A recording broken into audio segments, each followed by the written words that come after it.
Halo teman-teman, hari ini kita kembali belajar di rumah untuk menghindari penyebaran COVID-19. Hari ini kita akan menyaksikan tayangan menarik tentang Candi Borobudur. Kita simak bersama yuk.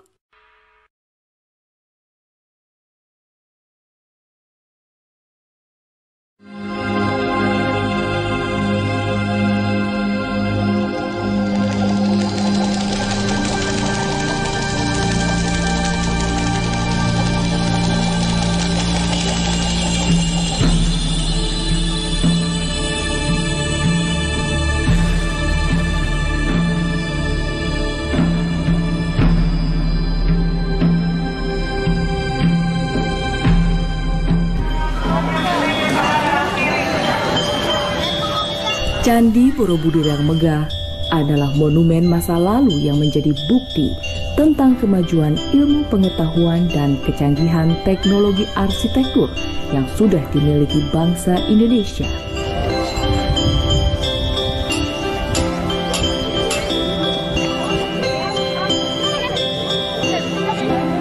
Candi Borobudur adalah situs candi Buddha yang terbesar di dunia. Menurut prasasti Karangtengah, candi ini diperkirakan didirikan pada tahun 824 Masehi pada masa Wangsa Shailendra yang mengagungkan Dewa Indra.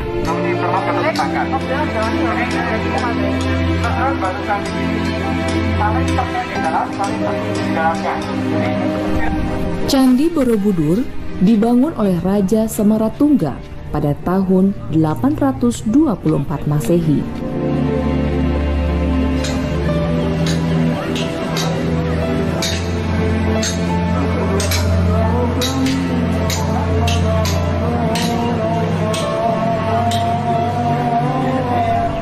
Berdasarkan prasasti Kulrak, pembangunan candi itu selesai pada tahun 847 Masehi, yaitu oleh putrinya, Ratu Dyah Pramodawardhani.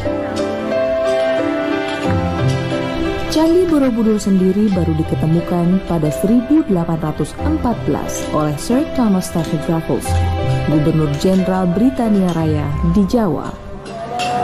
Karena dia menemukan Borobudur, lalu dia umumkan dalam bukunya yang History of Jawa tahun 1814 itu, dan terbitlah buku itu dan serentak menjadi terkenal di dunia bahwa ada nama candi bernama Borobudur dari batu dan sangat besar ukurannya, dan dibanggakan oleh dia karena ada lukisan-lukisannya, ada relief dan sebagainya gitu.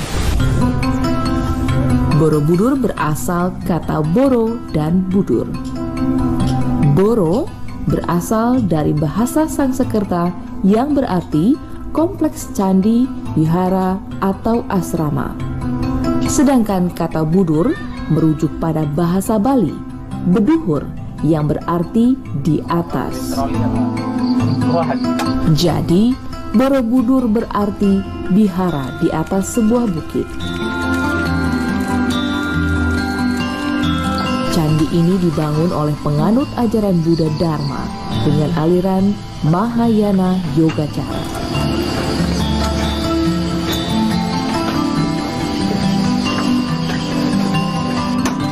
Borobudur menggambarkan 10 tingkatan bodhisattva yang harus dilalui untuk mencapai kesempurnaan menjadi Buddha.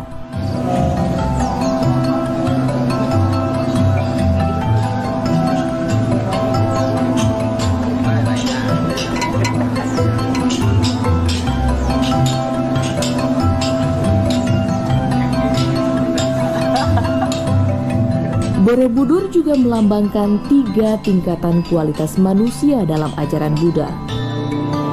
Di tingkat Kamadhatu, dunia masih dikuasai oleh hawa nafsu. Di tingkat Rupadhatu, dunia yang sudah dapat membebaskan diri dari nafsu, tetapi masih terikat oleh rupa dan bentuk. Tingkat ketiga adalah Arupadhatu, di mana manusia sudah terbebas dari segala keinginan dan ikatan bentuk dan rupa, namun belum mencapai nirwana.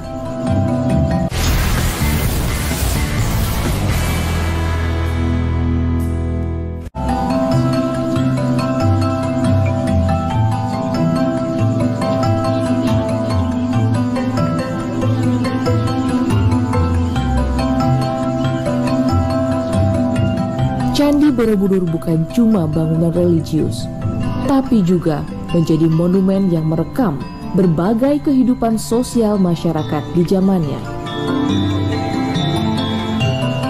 Struktur bangunan Borobudur membuktikan kecanggihan sistem pengetahuan, teknologi, dan peralatan untuk membangunnya.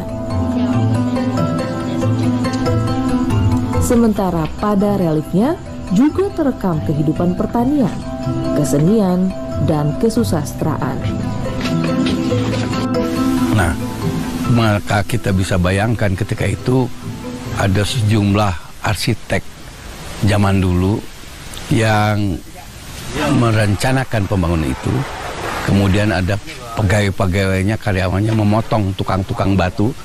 Batu-batu yang bulat-bulat itu dipotong-potong segi empat dan dibuat supaya keduanya bisa dipasangkan. Yang satu di bagian sisi ditonjolkan, yang satu dibuat lubang dan dijadikan pasak. Nah, semua batu-batu itu memang dipasang-pasangkan satu sama lain. Dan ketika dia rubuh pada waktu itu, kita harus mencari pasangan-pasangannya itu. Nah, para karyawan Indonesia itu dulu sejak zaman Prambanan, Memugar, sampai di sini juga mereka mencari batu-batu sampai ke seluruh desa itu. Jadi batu-batu mana yang bisa dipasangkan satu sama lain dan tidak bisa diukur seperti ahli matematika. Intuisi mereka bisa menentukan bahwa ini pasangannya. Kepala-kepala arca yang patah itu juga bisa disambungkan ke badannya oleh mereka karena intuisinya mereka dalam gitu. Mereka yang disebut sebagai stone matcher, pengumpul batu-batu dan dipasangkan satu-satu. Dan mengumpulkan batu-batu itu dari desa-desa sekitar. Bahkan saya juga pernah ikut mengumpulkannya, misalnya di desa ada sebuah lumpang penduduk dan ketika kita buka lumpangnya dibalik, ternyata itu adalah bagian dari stupa.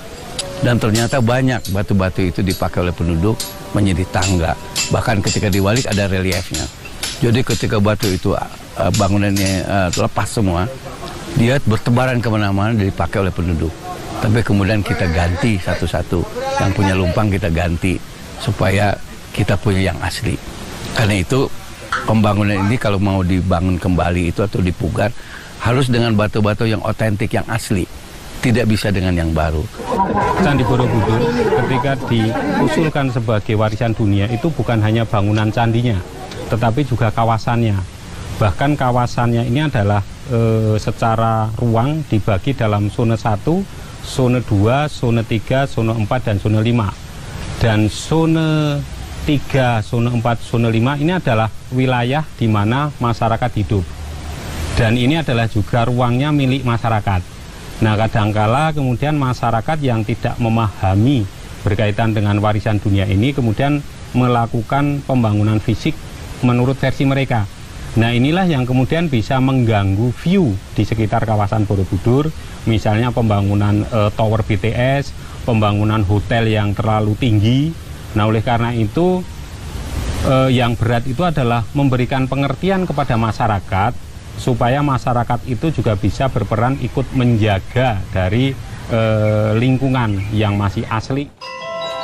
Borobudur sudah mengalami setidaknya 4 kali pemugaran dengan total waktu 29 tahun.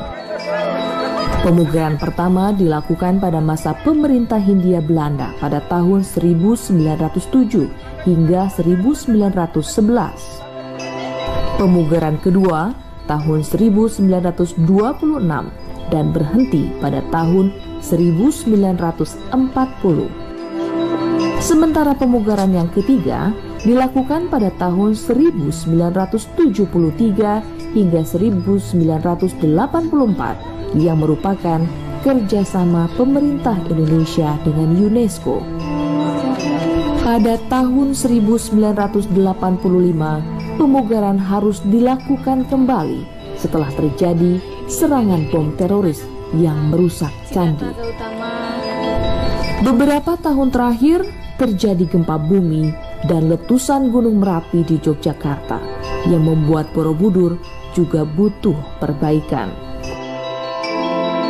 Saya senang karena saya bisa belajar karena Candi Borobudur ini adalah salah satu peninggalan agama Buddha yang terbesar di dunia. Dan Candi Borobudur juga mendapat penghargaan UNESCO dan saya sebagai anak Indonesia sangat bangga dengan adanya Candi Borobudur ini di Indonesia. Karena itu masyarakat, apakah pelajar, apakah SMA atau masyarakat umum, haruslah sadar bahwa ini adalah kebanggaan kita. Dengan demikian mereka bisa menghargai karya manusia masa lalu, dan mereka juga bisa belajar apa yang telah dilakukan secara arsitektur, secara teknik pembangunan, tentang agama, tentang apa-apa yang dibicarakan di situ, tentang arcanya dan sebagainya.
Borobudur adalah monumen bukti peradaban maju yang pernah berkembang di Indonesia di masa lalu.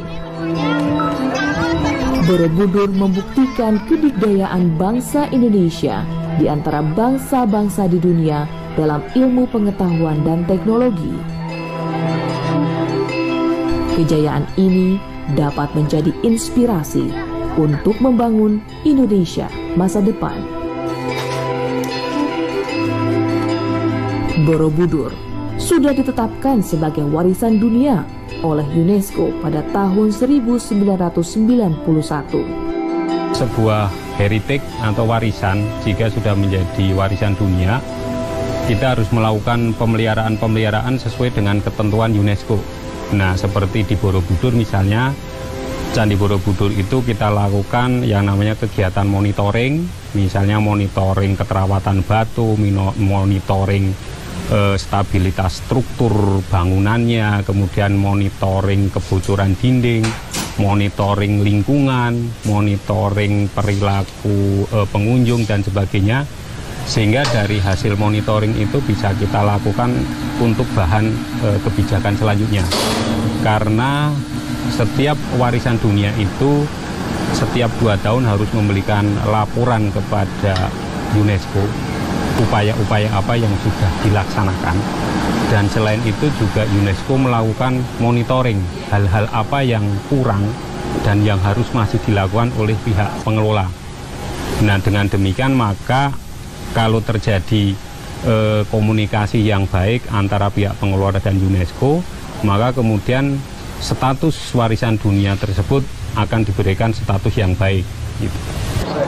Penting sekali bagi masyarakat, selain memahami, juga bagi pengelola, selain mengerti persis konsekuensinya penetapan warisan budaya dunia ini adalah bahwa sekarang seperti Borobudur dan Prambanan itu bukan saja milik Indonesia ya, namun juga milik dunia. Nah, oleh karena itulah penting sekali ini berfungsi sebagai jati diri bangsa ya, sebagai identitas. Seperti misalnya saja Eiffel Tower untuk Perancis, seperti misalnya saja Angkor Wat untuk Kamboja dan sebagainya. Jadi kita memiliki Borobudur, Prambanan, otomatis klik masyarakat dunia adalah melihat bahwa itu Indonesia. Pada tahun 2012, Guinness World Records di London, Inggris mencatatkan secara resmi Candi Borobudur sebagai situs arkeologis Candi Buddha terbesar di dunia. Pernahkah Anda berkunjung ke Candi Borobudur? Candi Borobudur ini dibangun pada tahun 824 Masehi dan selesai pada tahun 847 Masehi. Bangunan dan arsitek Candi Borobudur ini menunjukkan bahwa teknologi Indonesia pada masa itu sudah maju. Pada tahun 1991, UNESCO menetapkan Candi Borobudur sebagai warisan dunia. Sekarang tugas kamu catatlah pertanyaan berikut. 1. Mengapa UNESCO menetapkan Candi Borobudur sebagai warisan dunia pada tahun 1991? 2. Bagaimana upaya yang dilakukan agar status Candi Borobudur tetap baik menurut UNESCO? 3. Sebagai bangsa Indonesia, apakah kamu bangga dengan Candi Borobudur? Tuliskan pendapatmu.